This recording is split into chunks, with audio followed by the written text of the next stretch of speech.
ليشهدوا منافع لهم ويذكروا اسم الله في أيام معلومات۔ السلام علیکم ورحمۃ اللہ وبرکاتہ۔ آج عالم عربی کو چھوڑ کر باقی ساری دنیا میں عید قرباں، بقرعید اور عید الاضحیٰ منائی جا رہی ہے۔ جیسا کہ ہم نے پچھلی کلپس میں عرض کیا کہ قربانی اور قربانی کے دنوں میں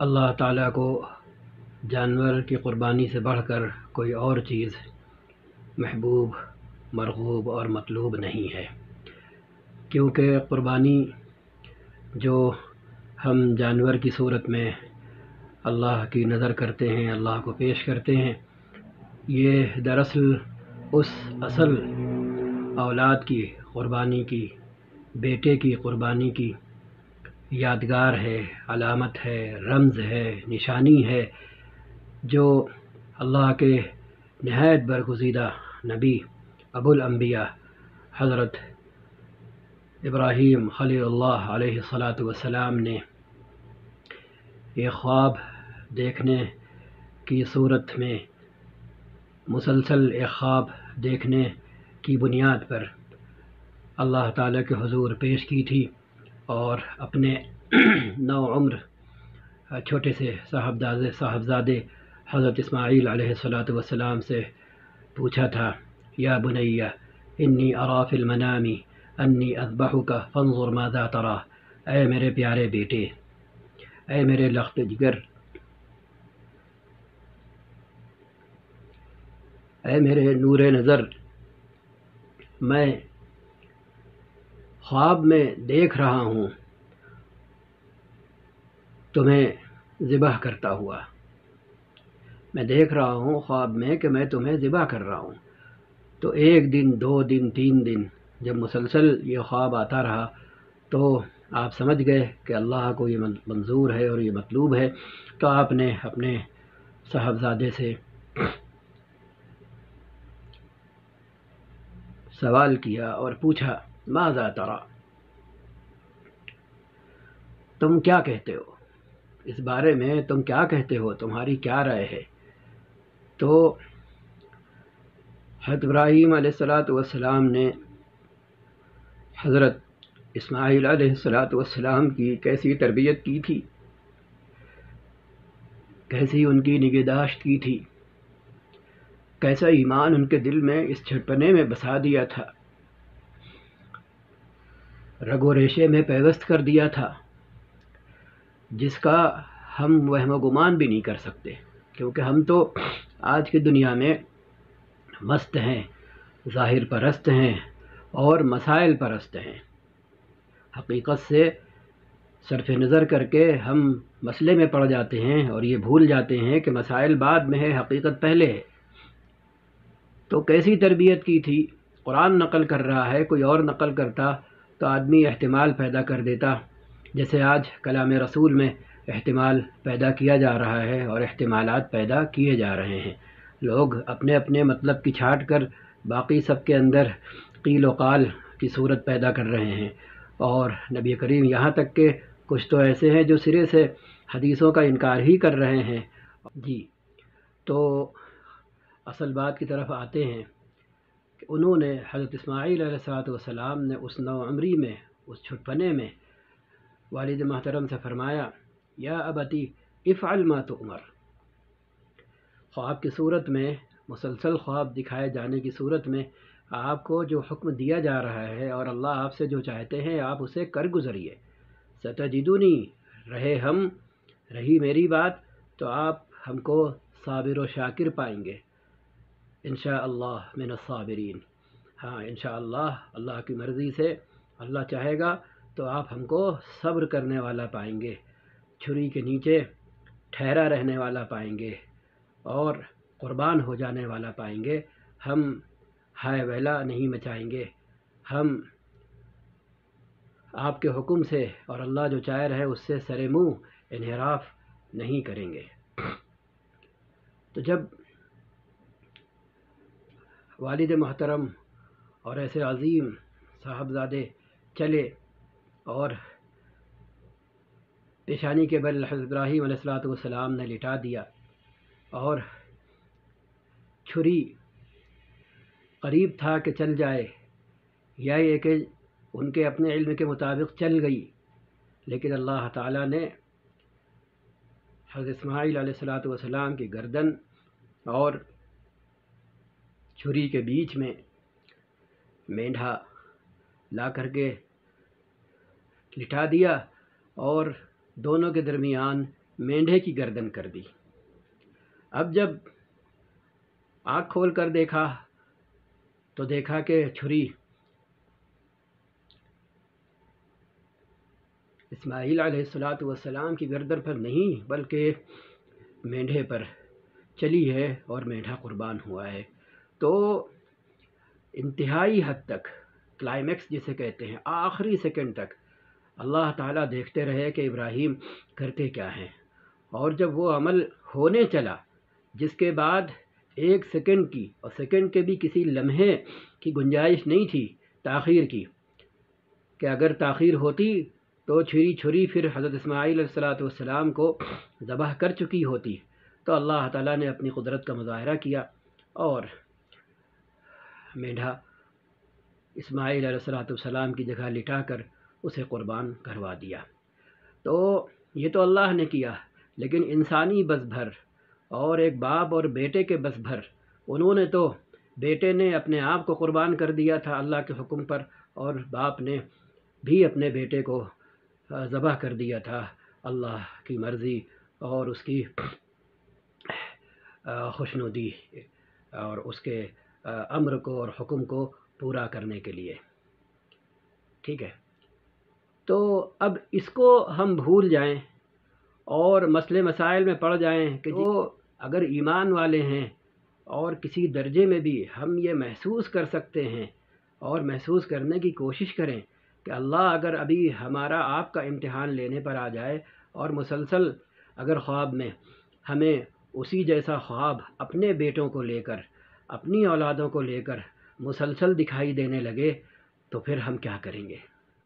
تو اگر یہ حقیقت سامنے ہو اور اس حقیقت کو ہم اپنی آپ بیتی بنانے کی کوشش کریں، ڈرامے کی حد تک، نقل کی حد تک، تقلید کی حد تک، سوچ کی حد تک، فکر کی حد تک، احساس کی حد تک، تو ہم مسئلے مسائل میں پڑیں گے۔ ہم یہ دیکھیں گے کہ واجب ہے کہ سنت ہے، یہ ہم دیکھیں گے، یا یہ اپنی جیب دیکھیں گے کہ ہم کر سکتے ہیں کہ نہیں کر سکتے ہیں، قربانی کے دنوں میں ہمارے پاس اہلیت ہے کہ نہیں ہے، ہم یہ دیکھیں گے۔ اور جیسے کہ اہل علم نے کہا ہے کہ آدمی قربانی قرض لے کر ادھار لے کر کر سکتا ہے اگر وہ اسے ادا کر سکتا ہو، اگر وہ اسے ادا کر سکتا ہو اور قطعی طور پر ادا کر سکتا ہو تو یہاں تک اجازت ہے کہ قرض لے کر قربانی کرے۔ کیوں؟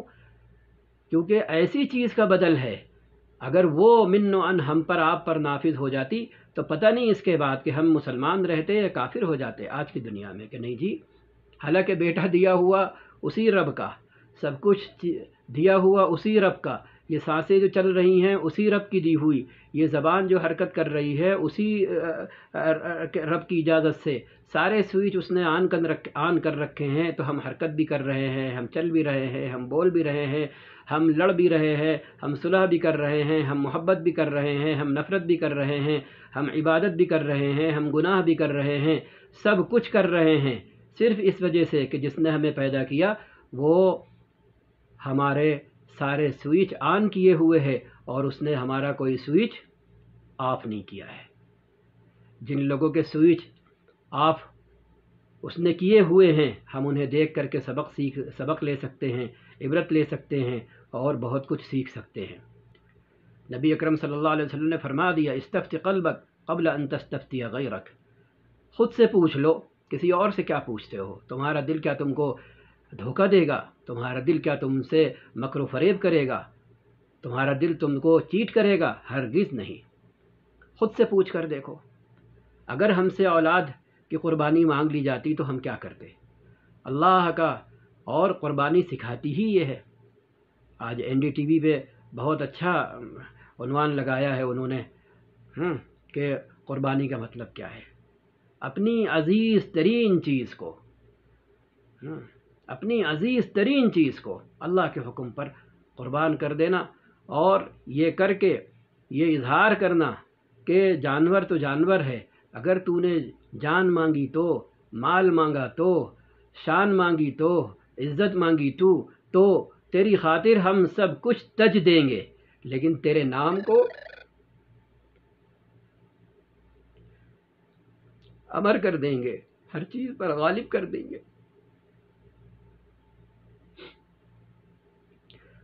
حضرت ابراہیم علیہ السلام نے یہی تو کیا تھا، یہی تو کیا تھا، اللہ کے نام کو غالب کیا تھا، چاہے وہ آگ میں ہو تب اللہ کے نام کو غالب کیا تھا، چاہے جب چھری رکھی ہو انہوں نے تب اللہ ہی کے نام کو غالب کیا تھا۔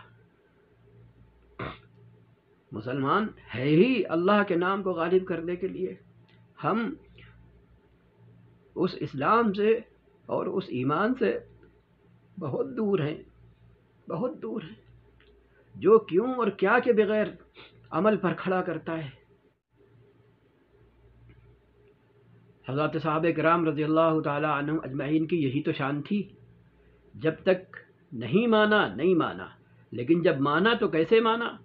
وہی حضرت اکرمہ ابن ابی جہل جنہوں نے کس قدر اسلام کو نقصان پہنچایا تھا، لیکن جب اپنی اہلیہ محترمہ کی محنت، جد و جہد اور ان کی گارنٹی اور زمان کی بنا پر وہ دربار نبوت میں تشریف لاتے ہیں اور اللہ تعالیٰ ان کے دل کی کیفیت بدلتے ہیں، تو پھر آنن فانن آسمان و زمین یہ منظر بھی دیکھتے ہیں کہ جو قرآن ان کو بے حد مبغوض تھا، جس قرآن سے ان کو بے حد نفرت تھی، جس قرآن کو وہ سننا اور دیکھنا نہیں چاہتے تھے، اسی قرآن کو وہ اپنے گالوں سے لگا رہے تھے، ہائے کبھی اس گال سے کبھی اس گال سے، اور فرماتے جا رہے تھے ھذا کلام ربی، ھذا کلام ربی، یہ میرے رب کا کلام ہے، یہ میرے رب کا کلام ہے۔ یہ کیسی تبدیلی ہے؟ آنن فانن۔ اس کے بعد جو انہوں نے اسی وقت وچن دیا اسے نبھایا، اور اللہ کے رسول سے فرمایا کہ اے رسول اللہ،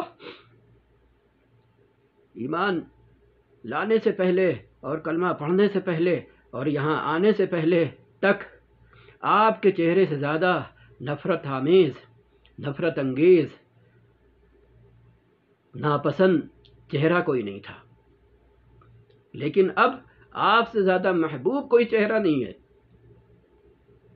اور آپ دیکھیں گے ہم نے جتنی زچ اسلام کو پہنچائی زمانے جاہلیت میں کفر کی حالت میں، اس کی ہم تلافی کرتے ہوئے آپ ہمیں دیکھیں گے، اور ہم اس سے کہیں زیادہ بڑھ چڑھ کر کے اسلام کی نصرت اور اس کی مدد کریں گے۔ یہ ہم اپنے لفظوں میں انہوں نے جو کچھ کہا اس کی تعبیر کر رہے ہیں۔ یہ تھا اسلام، یہ تھا ایمان۔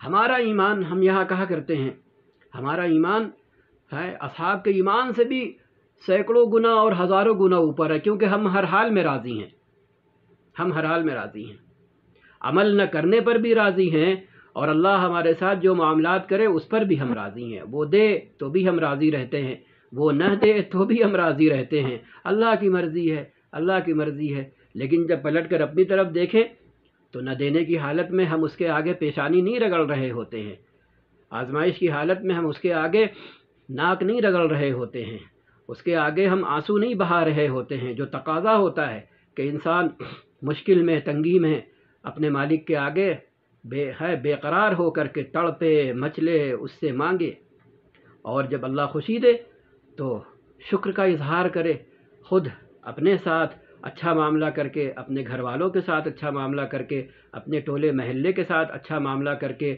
اپنے سارے ہر طرح کے رشتوں کے ساتھ، تعلقات کے ساتھ اچھا معاملہ کر کے، تو ہم اس سے کہیں آگے ہیں۔ اس لیے قصہ مختصر، ہم آج کے دن قربانی کا دن ہے، یوم النحر ہے، آج کے دن اللہ تعالیٰ کو جانور کی قربانی سے زیادہ کسی طرح کا بھی کوئی نیک عمل اس درجے میں محبوب اور پسندیدہ نہیں ہے جس درجے میں قربانی کرنا، مسئلے مسائل سے ہٹ کر، سمجھ رہا؟ اس سلسلے میں ضروری تشریح ہو چکی اور سب کچھ ہو چکا کہ جن لوگوں کے نزدیک سنت ہے تو ان کے یہاں کوئی مسئلہ ہی نہیں ہے، ٹھیک ہے، ایک کرے اور سب کی نیت کر لے تو بھی ٹھیک، جب واجب ہی نہیں ہے تو کوئی مسئلہ ہی نہیں ہے۔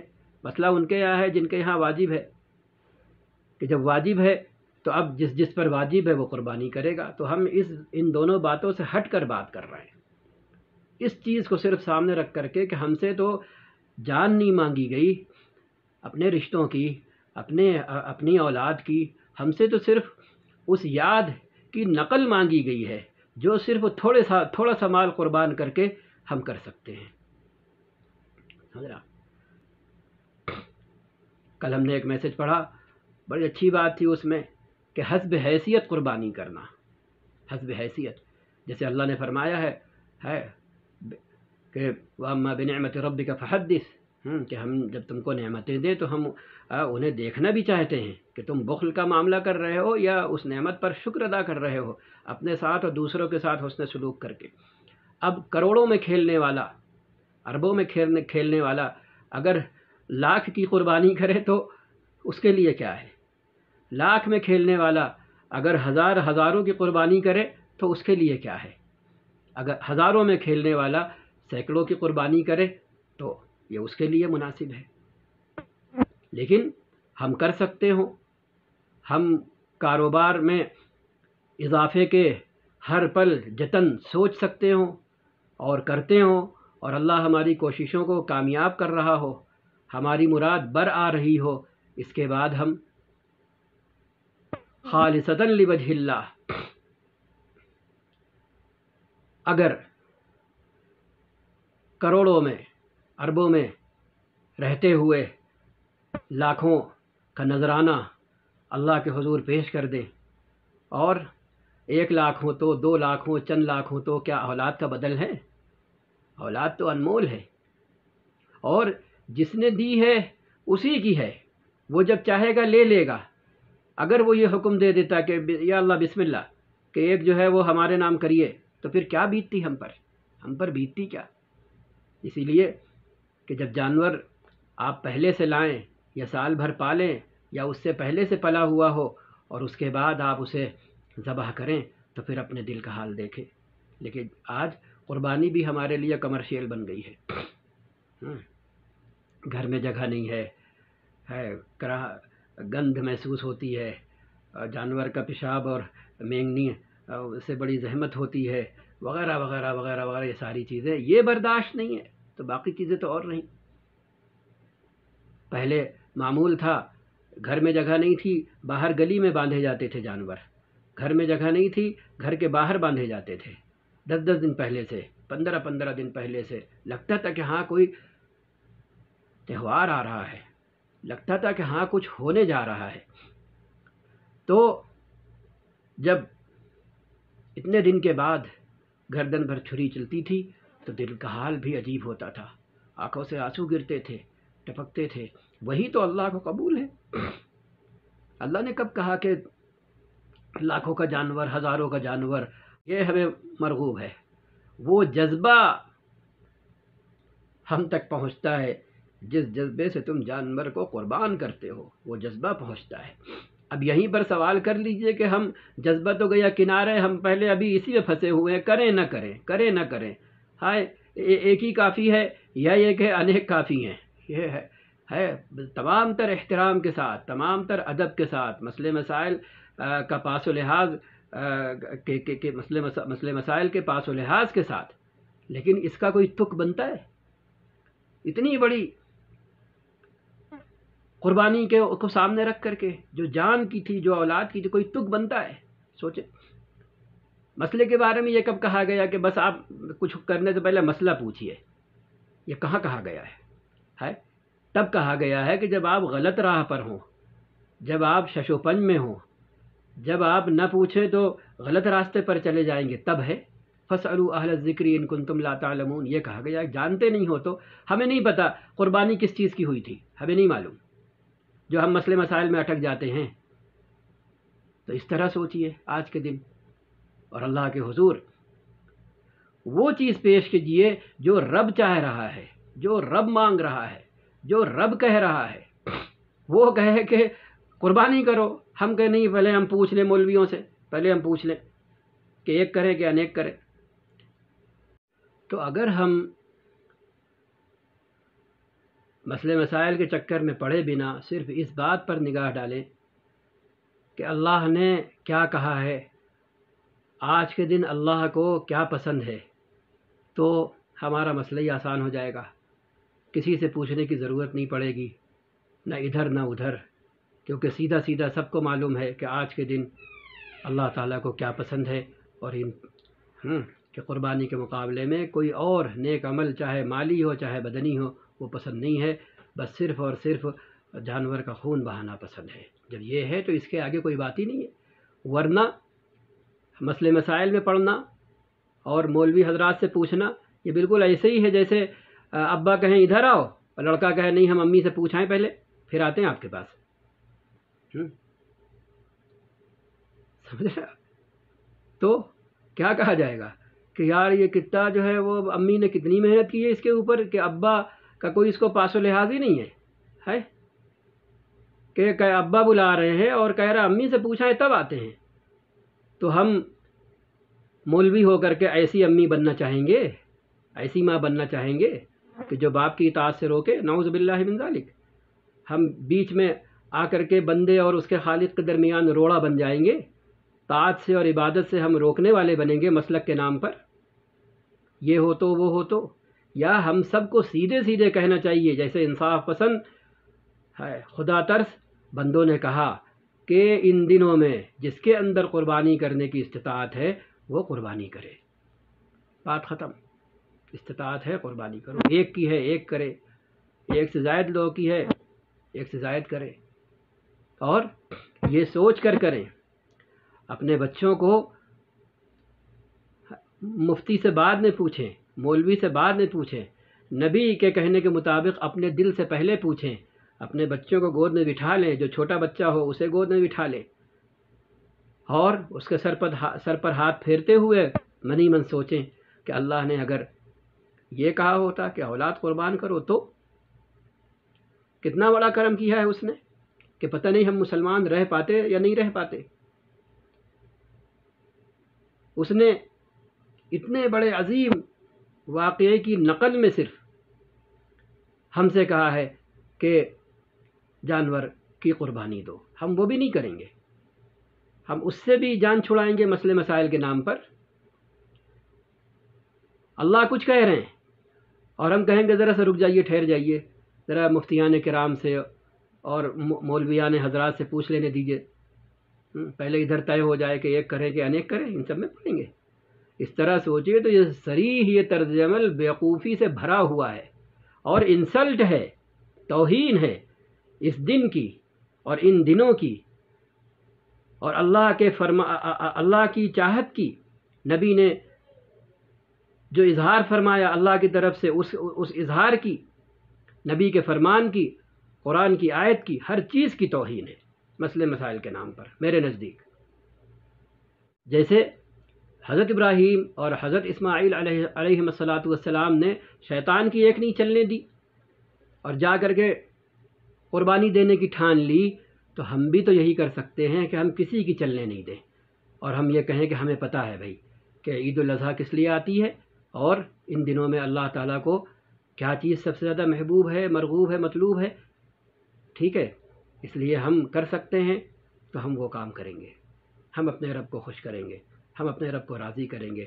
ہم بھی اسی طرح شیطانی وسوسوں کی ناک رگڑیں گے، اور یا شیطانی وسوسوں کو ٹھکرا کر کے شیطان کی ناک رگڑیں گے، اور ہم بھی اپنے رب کو اسی طرح راضی کریں گے قربانی کر کے، جس طرح ابراہیم علیہ السلام اور حضرت اسماعیل علیہ السلام نے اپنے رب کو راضی کیا تھا۔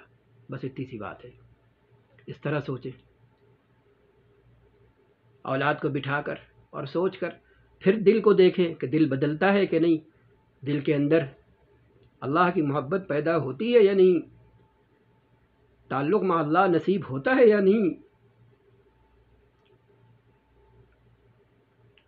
بنا کسی ارادے کے اللہ کی اطاعت اور اس کی عبادت کی طرف قدم بڑھتے ہیں یا نہیں؟ ہم کریں تو ہم اپنا سسٹم آن تو کریں تعلق مع اللہ والا. تعلق مع اللہ صرف یہ نہیں ہے کہ مصلی بچھایا اور نمازیں شروع کر دیں.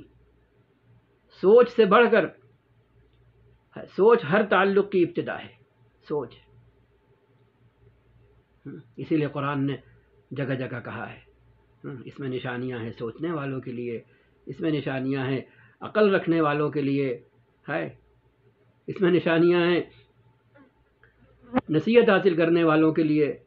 تو ہم سوچیں ذرا سا اولاد کو گود میں بٹھا کر کے کہ کیا ہوا تھا تب، کیا بیتی ہوگی اس مقام تک پہنچنے سے پہلے، اور پیشانی کے بل اولاد کو لٹانے تک بیتی کیا ہوگی، دل پر کیا بیتی ہوگی.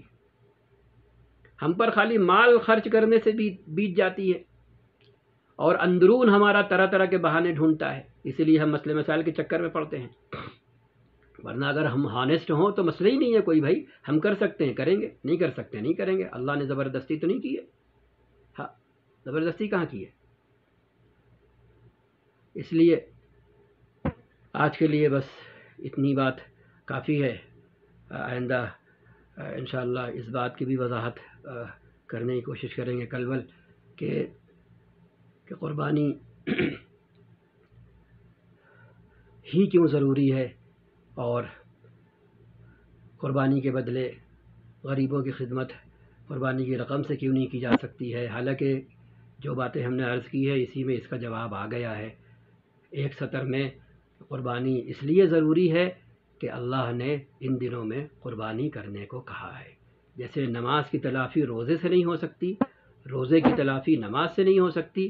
نماز چھوٹ گئی ہے تو ہم سوچیں روزہ رکھ لیں تو نماز کی تلافی ہو جائے گی، روزے چھوٹ گئے ہیں تو نماز پڑھ لیں وہ روزوں کی طرف سے کافی ہو جائیں گے. جیسے یہ ہے ایسے ہی یہاں پر ہے. اللہ نے جب خود فرما دیا ہے اپنے نبی کی زبان سے کہ ان دنوں میں ہمیں صرف اور صرف قربانی محبوب مرغوب مطلوب ہے، تمہارا دوسری طرح کا کوئی اور عمل چاہے کتنا بڑا ہو وہ قربانی کے مقابلے میں محبوب نہیں ہے. اگر تم قربانی نہیں کر رہے ہو تو بات ختم ہو گئی. بات ختم ہو گئی. یہی جواب ہے سیدھا سیدھا. کوئی مانے چاہے نہ مانے، کوئی مانے چاہے نہ مانے. ہم بنا کسی مرعوبیت کے آنکھوں میں آنکھیں ڈال کر کے اس طرح کہیں جس طرح مشرکین سے صحابی نے فرمایا تھا جب ان سے پوچھا گیا کہ تمہارے نبی تم کو استنجا بھی سکھاتے ہیں. انہوں نے آنکھوں میں آنکھیں ڈال کر کہا ہاں ہمارے نبی ہم کو استنجا کرنا بھی سکھاتے ہیں. جس کے اندر خود اعتمادی نہیں ہے تو وہ کیسے آنکھوں میں آنکھیں ڈال کر کوئی بات کر پائے گا. اور پھر انہی 3 دنوں میں غریبوں کو رقم دینے سے سارا مسئلہ حل ہو جائے گا. وہ پورے سال بھر تک کے لیے مالدار ہو جائیں گے.